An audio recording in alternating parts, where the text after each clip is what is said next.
and that sometimes I think we work overwhelmingly in one track. And that is that here's a brain here, and on the left you have the space of action, and on the right you have the space of ideas. Now, I grew up in the social justice movement, and often the movement was around, we had to be out there on the front lines, in the protest, in the rally, in the occupations, just day in and day out. And everything that we valued was around urgency. It was about the now, right? In many ways, our social justice culture is still like that. Now, the thing is, though, that we cannot just be reactive to bad laws. We can't just live our lives fighting against this narrative of how we're oppressed, right? Because that ends up actually, true liberation is when we can completely be free of all of their gender binaries, of all of the ways they apply race, because a lot of times white people are the ones who are looking at you as a person of race, right? And so I believe that in our social justice movements, not only do we have to fight back against these horrible laws and organize and really, do urgency, but we also have to imagine what is the society we want to build. What does it look like?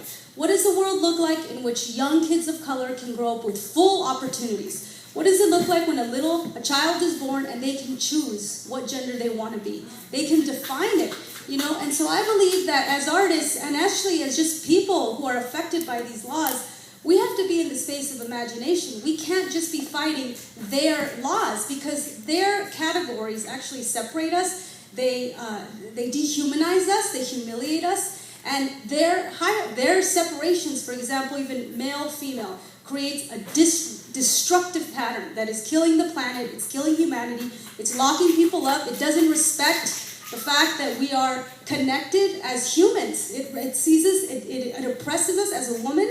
I grew up in a culture that has always objectified us. And so for me, art, I don't want to just be, I don't want to just be defined by these negative things. I want to really also propose a vision for how powerful we are and how free we can be. Next. And so in the work that I do, thank you. In the work that I do, I was really inspired, by the Black is Beautiful movement, because although many of our ancestors were fighting for the right to vote, they were fighting against segregation, there was still something in our imagination that we were not fighting. And that is that the darker we were, or where we were born, defined how beautiful we were. And so the Black is Beautiful was an invitation for you to reimagine ourselves as beautiful, complete people, because white supremacy teaches us to hate ourselves.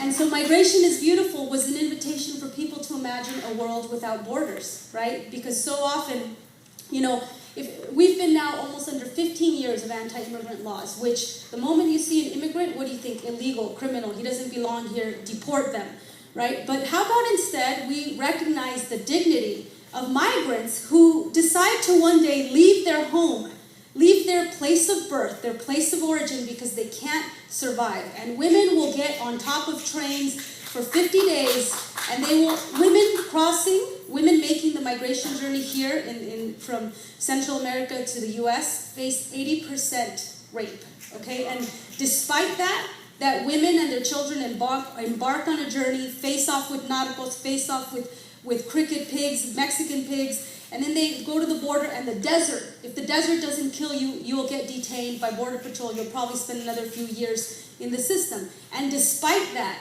a human being will do that. That is power. It's the desire to live. And that's exactly why migrants, we should respect them. We should give them, they deserve dignity. They deserve to be safe after that journey. And so Migration is Beautiful was an invitation for us to say, we don't recognize your borders. Migration is a natural part of our human condition. When white people cross borders, it's seen as a new future, and yet when people of color cross borders, it's seen as a negative thing.